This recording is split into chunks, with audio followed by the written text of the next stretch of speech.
Hello बच्चों, नमस्कार, Ram Ram, good morning. पिछली वीडियो के अंदर हमने जो 9th क्लास का हमने सेकंड लेसन शुरू कर रखा है, उसमें जो कुछ उसका इंट्रोडक्शन पार्ट था वो हमने कर लिया था कि मैटर क्या होता है, मैटर का क्लासिफिकेशन कैसे होगा, प्योर और इम्प्योर के बीच में हमने मैटर को क्लासीफाई किया था। प्योर के बारे में हमने पढ़ लिया था कि एलिमेंट क्या होते हैं, कंपाउंड क्या होते हैं। आज हम करेंगे इम्प्योर, यानी कि मिक्सचर भी बोल सकते हैं उसको और मिश्रण भी बोल देते हैं हिंदी के अंदर, ठीक है। तो सबसे पहले आपको ये पता होना चाहिए कि मिश्रण होता क्या है।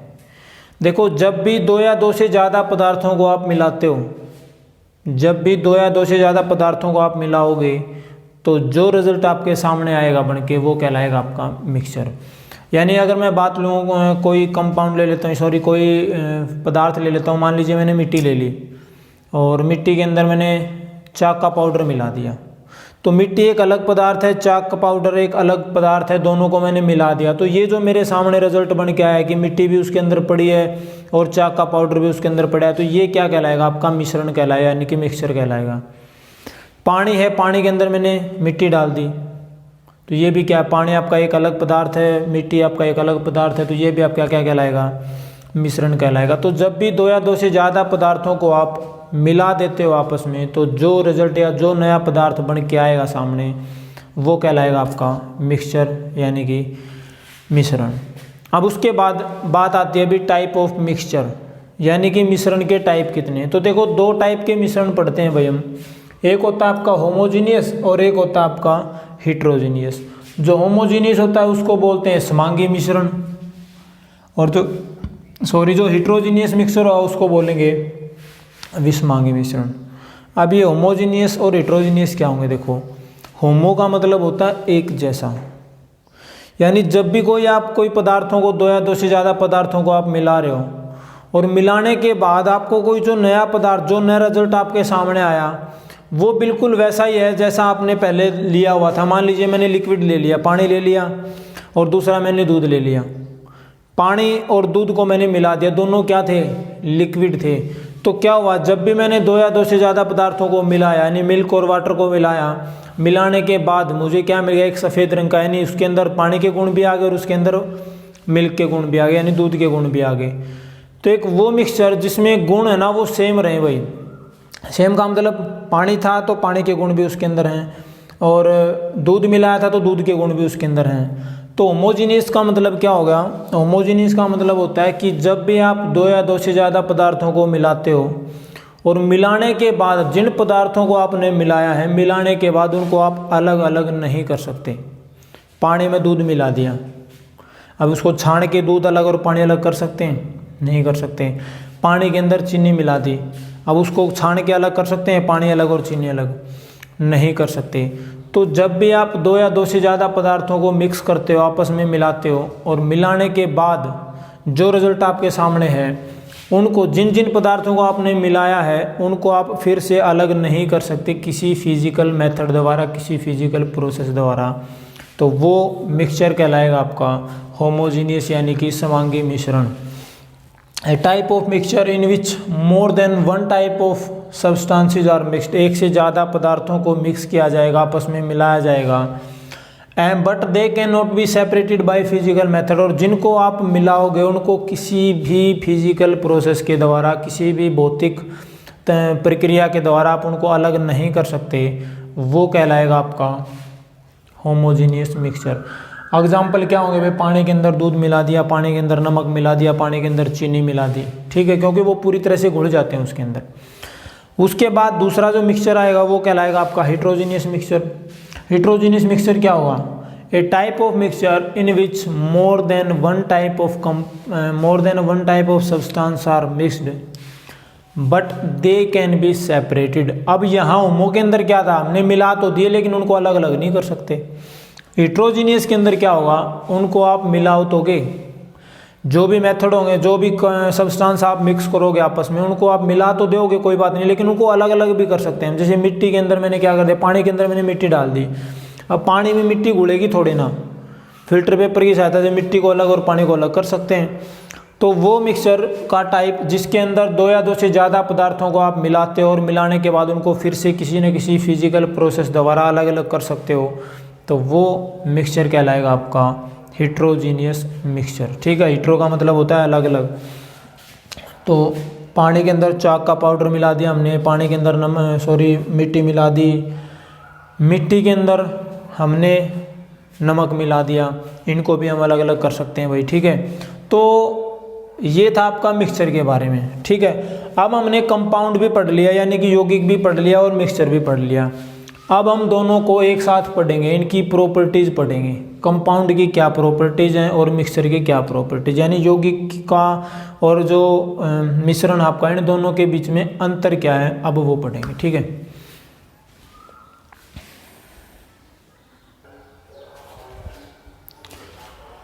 अब हम करेंगे properties of compound and mixture, यानी यौगिक की और मिश्रण की क्या क्या गुणधर्म है वो पढ़ेंगे। हमने ये पढ़ लिया कि मिश्रण होता क्या है, हमने ये पढ़ लिया कंपाउंड होता क्या है। अब इनकी कुछ एक एक दो दो तीन तीन चार चार प्रॉपर्टीज रहती हैं, वो प्रॉपर्टीज कर लेते हैं। सबसे पहले बात करेंगे कंपाउंड की, यानी कि यौगिक की। कंपाउंड के अंदर होता क्या भाई, जिन जिन एलिमेंट से मिलके बनेगा कोई भी कंपाउंड, आपको ये तो पता है कि जो कंपाउंड होगा वो डिफरेंट एलिमेंट से मिलके बनेगा। तो जिन जिन एलिमेंट से मिलके, जिन जिन तत्वों से मिलके आपका यौगिक या कंपाउंड बनेगा, उनका जो रेशो रहेगा, उनका जो अनुपात रहेगा वो फिक्स रहेगा भाई। क्या कह रहा हूँ कि कंपाउंड जिन जिन एलिमेंट से, जिन जिन तत्वों से मिलके बनेगा, उनका जो अनुपात रहेगा उसके बनाने के अंदर वो हमेशा फिक्स रहेगा। कैसे भाई, मान लीजिए मैं H2O बना रहा हूँ, पानी बनाया हमने, हाइड्रोजन कितनी है 2, हाइड्रोजन का मास कितना हो गया 2, ऑक्सीजन का एटॉमिक मास कितना 16, 1:8। इनके मास का जो अनुपात होगा वो कितना होगा, यानी एक हाइड्रोजन के लिए कितने ऑक्सीजन चाहिए आपको 8, एक हाइड्रोजन के लिए कितने ऑक्सीजन चाहिए, 1 ग्राम हाइड्रोजन को बनाने, हाइड्रोजन के लिए कितनी चाहिए भाई 8 ग्राम ऑक्सीजन चाहिए। तो ये कहने का मतलब क्या हो गया कि किसी भी कंपाउंड को बनाने के लिए, किसी भी कंपाउंड को बनाने के लिए जिन जिन एलिमेंट्स की ज़रूरत पड़ेगी, उन एलिमेंट्स का जो रेशो रहेगा, अनुपात रहेगा, वो फिक्स रहेगा। पानी आपको बनाना है ना, चाहे आप किसी भी तरीके से बनाओ, उस पानी के अंदर हाइड्रोजन और ऑक्सीजन का जो अनुपात है वो कितना रहेगा 1:8 रहेगा भाई। ठीक है, अगर मैं बात करूं अमोनिया की, यही देख लेते हैं, अगर मैं अमोनिया की बात करूं NH3, तो नाइट्रोजन का एटॉमिक मास 14, हाइड्रोजन का 3, तो NH3 यानी कि अमोनिया के अंदर जो नाइट्रोजन और हाइड्रोजन का जो रेशियो रहेगा, अनुपात रहेगा, वो 14:3 रहेगा, यानी फिक्स रहेगा। अगर आपको अमोनिया बनानी है तो 14 नाइट्रोजन, 3 हाइड्रोजन के लिए कितने नाइट्रोजन चाहिए 14। ठीक है, तो इनके यानी 3 ग्राम हाइड्रोजन और 14 ग्राम अगर आपके पास नाइट्रोजन है, तब जाके आपकी अमोनिया तैयार होगी। ठीक है, तो ये आपका कंपाउंड की पहली प्रॉपर्टी है कि किसी भी कंपाउंड के अंदर आप जिन जिन एलिमेंट्स को लोगे, उन एलिमेंट्स का मास का जो रेशियो रहेगा वो क्या रहेगा, फिक्स रहेगा भाई। ठीक है, जबकि मिक्सचर के अंदर ऐसी कोई बात नहीं है। ज़रूरी नहीं है कि आपने अगर 1 गिलास मिट्टी लिया, उसके अंदर 1 किलोग्राम अगर मिट्टी लिए तो उसके अंदर 1 किलोग्राम ही नमक डालोगे, कोई ज़रूरी नहीं है। आप वो मिट्टी है वो 100 ग्राम ले सकते हैं, नमक है वो 5 किलो ले सकते हैं, कितना भी ले सकते हैं, मतलब इनके मास का जो रेशियो है वो ज़रूरी नहीं है फिक्स होगा। ठीक है, पहली बात। दूसरी है कंपाउंड है definite melting and boiling point. कोई भी कंपाउंड होगा उसका मेल्टिंग और बॉइलिंग पॉइंट डेफिनेट होगा भाई। डेफिनेट का मतलब निश्चित होगा। अब अगर मैं फिर से पानी की बात करूं तो पानी का जो बॉइलिंग पॉइंट है, यानी उबलने का जो तापमान है वो कितना है 100 डिग्री। तो पानी कितने पे उबलेगा 100 डिग्री पे उबलेगा, चाहे पानी आप कौन सा भी ले लियो, जोड़ का पानी ले लियो, ठीक है, गड्ढे का पानी ले लियो, बरसात का पानी ले लियो, कितने पे उबलेगा 100 डिग्री पे। मिक्सचर के पास ऐसा कुछ नहीं होता भाई। जो मिश्रण होता है उसके अंदर ऐसा कुछ नहीं होता कि वो 100 डिग्री पे उबलेगा या उसका कोई फिक्स मेल्टिंग या बॉइलिंग पॉइंट होगा। ठीक है, तो ध्यान रखना कंपाउंड के अंदर यानी यौगिक के अंदर एक फिक्स मेल्टिंग और बॉइलिंग पॉइंट होगा और मिक्सर के अंदर कोई फिक्स मेल्टिंग और बॉइलिंग पॉइंट नहीं होगा। उसके बाद the properties of A compound is totally different from its constituent particle. देखो, जिन जिन एलिमेंट से मिलके कंपाउंड बनेगा, जिन जिन एलिमेंट से मिलके कंपाउंड बनेगा, तो जो कंपाउंड की प्रॉपर्टी होंगी वो, और जिन एलिमेंट से मिलके वो बना है वो, उनकी प्रॉपर्टी, दोनों में कोई मैचिंग नहीं होगी भाई, दोनों अलग अलग रहेंगे। क्या कह रहे हैं एक बार फिर सुन लो कि जिन जिन एलिमेंट को मिला के आप किसी कंपाउंड को बना रहे हो, जिन जिन एलिमेंट्स को मिला के आप किसी भी कंपाउंड को बना रहे हो, तो कंपाउंड की प्रॉपर्टी जो होंगी वो और एलिमेंट्स की जो प्रॉपर्टी है वो दोनों के दोनों अलग अलग रहेंगे। कैसे भाई? H2O बनाना है, हाइड्रोजन भी क्या है? गैस। ऑक्सीजन भी क्या है? गैस। हाइड्रोजन और ऑक्सीजन ये दोनों क्या हैं? ये भी एक एलिमेंट है, ये भी एक एलिमेंट है। दो अलग अलग एलिमेंट थे, क्या थे? दोनों गैस थे। जब दोनों को मिलाया एक निश्चित रेशियो के अंदर तो आपके पास बन गया H2O, यानी कि पानी बन गया। अब ये पानी बना, क्या गैस है? ये नहीं है, क्या है? लिक्विड है। क्या है? लिक्विड। क्या इन दोनों में से, हाइड्रोजन में और ऑक्सीजन में, क्या कोई लिक्विड था? नहीं था। कहने का मतलब क्या है कि जब भी कोई कंपाउंड बनाओगे, उस कंपाउंड के अंदर जिन जिन एलिमेंट से मिलके वो बना होगा उनकी प्रॉपर्टीज़ और जो आपके पास फाइनल रिजल्ट है उसकी प्रॉपर्टी में कोई मैचिंग नहीं होगी, बिल्कुल डिफरेंट मिलेंगे। लेकिन मिक्सचर के अंदर ऐसा नहीं होता भाई। मिक्सचर के अंदर दोनों की प्रॉपर्टी जो है वो सेम रहेंगी। यानी मिट्टी के अंदर अगर आप नमक मिला रहे हो, मिट्टी के अंदर अगर आप नमक मिला रहे हो तो ये तो नहीं है ना कि कोई तीसरी चीज़ बन के आएगी, मिट्टी वाले गुण भी चले गए और नमक वाले गुण भी चले गए। ठीक है, वो मिट्टी और नमक क्या है, दोनों के दोनों मिक्स तो कर दिए हमने, लेकिन उनके गुण सेम टू सेम वही हैं। ठीक है, उसके बाद एनर्जी में भी अब्जॉर्ब्ड और evolved during the formation of compound. जब भी कोई कंपाउंड बनेगा, जब भी किसी कंपाउंड का निर्माण करेंगे हम, तो या तो उसको एनर्जी देनी पड़ेगी या हमें एनर्जी मिलेगी। भाई या तो हमें उसको कुछ एनर्जी देनी पड़ेगी ताकि वो कंपाउंड बन जाए, या वो कंपाउंड, जैसे हमने एक एलिमेंट के अंदर दूसरा मिलाया, हमने कंपाउंड बनाया, कंपाउंड मिलाते ही क्या होगा भाई, आपको हीट मिलेगी, गर्मी मिलेगी, ऊष्मा मिलेगी। तो जब भी कंपाउंड बनेगा या तो हीट देनी पड़ेगी या हीट हमें मिल जाएगी। लेकिन मिक्सचर के अंदर ना तो देनी पड़े भाई और ना ही मिले वापस। तो ये प्रॉपर्टीज हैं कुछ एलिमेंट्स की, सॉरी कंपाउंड की और मिक्सचर की। ठीक है, देख लो।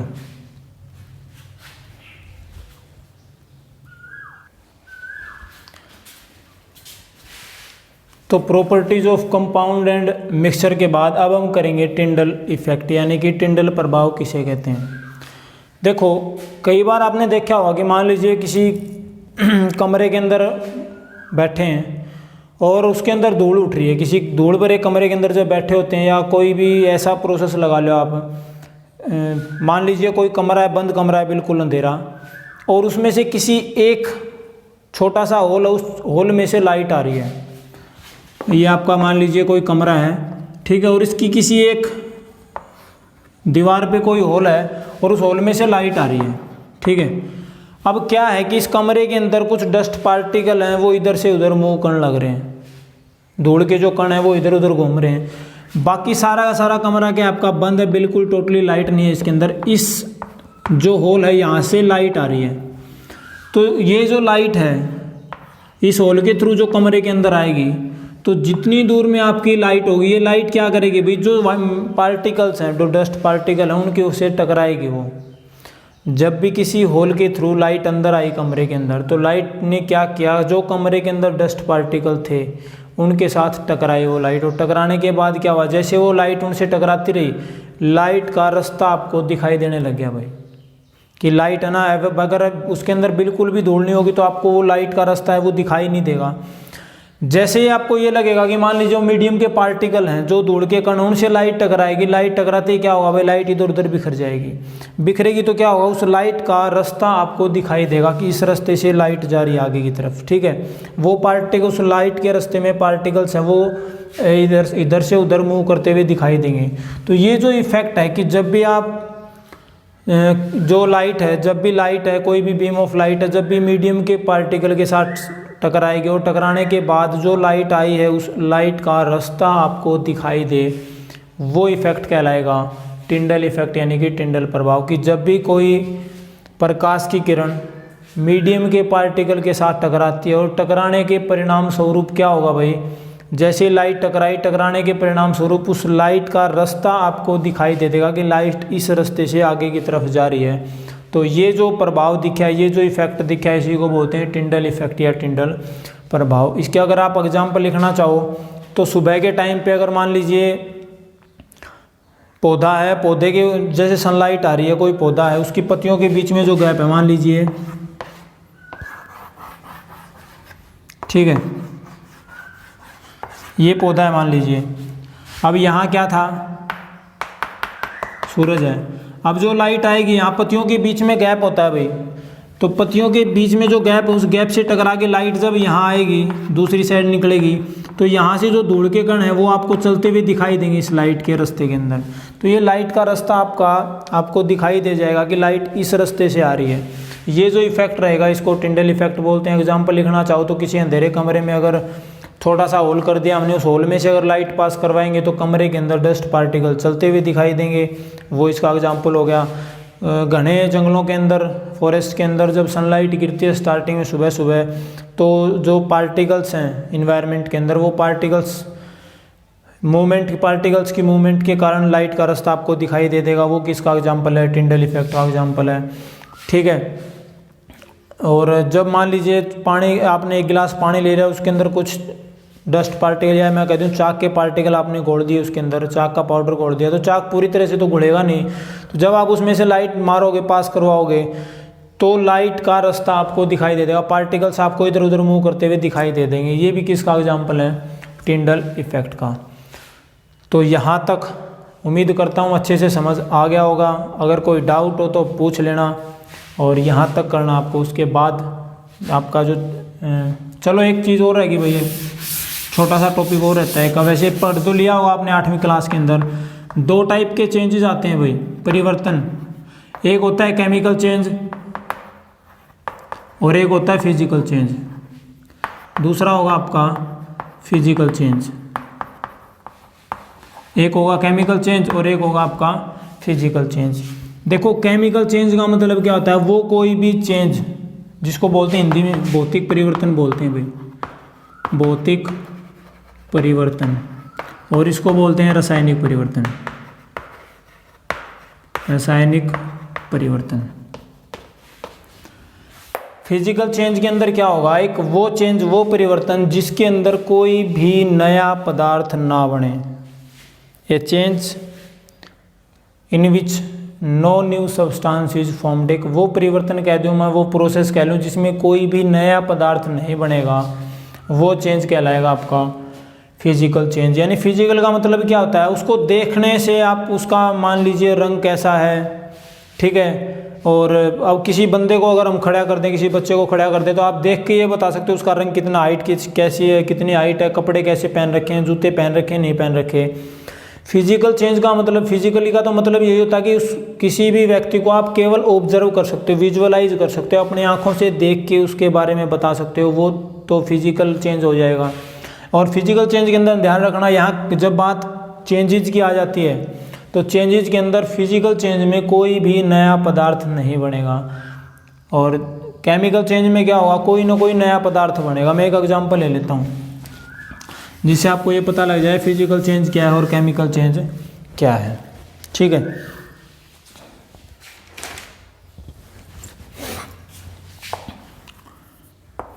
मेरे पास एक लकड़ी का टुकड़ा है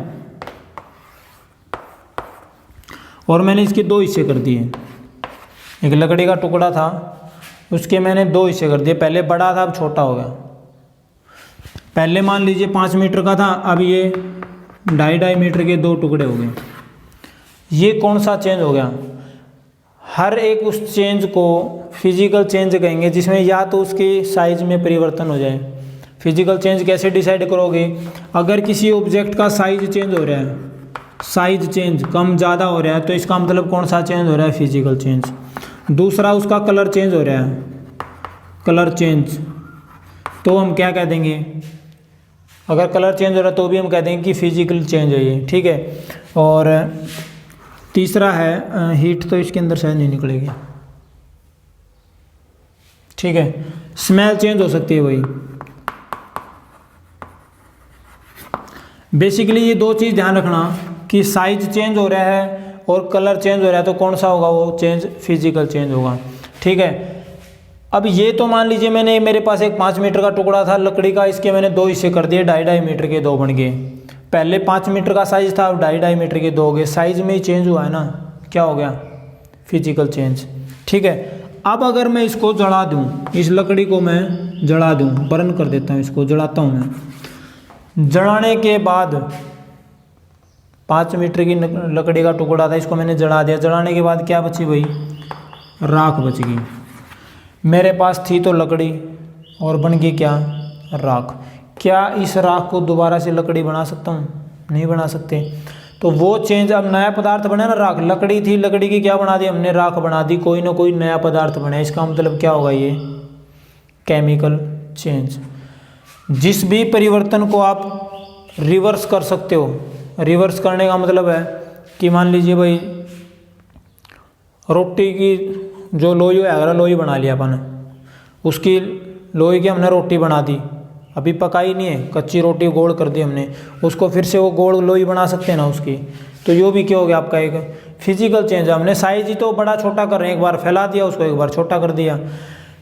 केमिकल चेंज में क्या होगा? अब जो रोटी मान लीजिए हमने बना के पका दी, तवे पे सेक ली, क्या उसके बाद उसका कच्चा चूर्ण बना उसको? नहीं बना सकते। वो हो गया आपका केमिकल चेंज।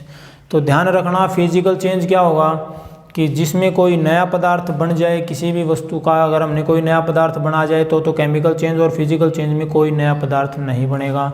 हाँ, उसकी स्मेल चेंज हो सकती है, उसका कलर चेंज हो सकता है, उसका साइज चेंज हो सकता है। एक एग्जांपल ले लेता हूँ मैं, मोमबत्ती का जलना, burning of candle. Burning of candle, मोमबत्ती का जलना एक फिजिकल चेंज भी है और एक केमिकल चेंज भी है। क्यों है? देखो, मोमबत्ती जब जलेगी, मोमबत्ती पूरी बड़ी मोमबत्ती है, जब वो जलेगी तो साइज धीरे धीरे क्या होगा? कम होगा। इसका मतलब साइज कम हो रहा है तो कौन सा चेंज हो गया? Physical change. अब उसके बीच में एक धागा भी होता है भाई। जैसे जैसे वो मोम पिघलता रहेगा, धागा भी धीरे धीरे जलता रहेगा और उसकी राख बनती रहेगी। धागा था, धागे की क्या बन गई? राख बन गई। एक नया पदार्थ बना, नया सब्सटेंस बना है आपके सामने। तो ये कहलाएगा आपका केमिकल चेंज। तो बर्निंग ऑफ कैंडल एक फिजिकल चेंज भी शो करेगी। कैसे करेगी? साइज कम हो रहा है। और एक केमिकल चेंज भी शो करेगी, कैसे कि बीच में जो धागा था वो जलने के बाद राख बन रही है उसकी, तो वो क्या है? Chemical change. दही का बनना, दूध से दही बनना, ये भी क्या आपका एक केमिकल चेंज है। कैसे केमिकल चेंज? दूध से दही तो बना दिया, लेकिन क्या दही से वापस दूध बना सकते हैं? नहीं बना सकते। इसका मतलब केमिकल चेंज। जिस चेंज को आप रिवर्स नहीं कर सकते, एक से दूसरी चीज़ बना दी, दूसरी से वापस पहले वाली जिसके अंदर नहीं बना सकते, वो चेंज कहलाएगा केमिकल चेंज। और जिसको रिवर्स कर सकते हैं वो कहलाएगा physical change. Rusting on iron है, लोहे पे जंग लगना, ये भी क्या है? केमिकल चेंज है। तो कुछ ज़्यादा इतना इंपॉर्टेंट है नहीं, एक फिजिकल और केमिकल चेंज एक बेसिक सा पता होना चाहिए आपको, 8th क्लास में आ लेता है टॉपिक ये। तो ये था आपका 2nd चैप्टर में अब तक का सफ़र हमारा। अब जो टॉपिक आएंगे आपके वो आएंगे solution, type of solution, properties of solution, उसके बाद कोलाइडल क्या है, सस्पेंशन क्या है, इनकी प्रॉपर्टीज़ क्या हैं, और उसके बाद हम करेंगे कि अलग अलग सब्सटेंसेस को जब मिक्स कर देते हैं तो उनको अलग अलग कैसे करेंगे। ठीक है, उनको प्योरीफाई करना या उनको सेपरेट करना, वो किस किस मेथड से सेपरेट करेंगे। ठीक है, तो यहाँ तक अच्छे से कर लेना, कोई डाउट हो तो पूछ लेना। ठीक है, और कोरोना से बच के। Thank you.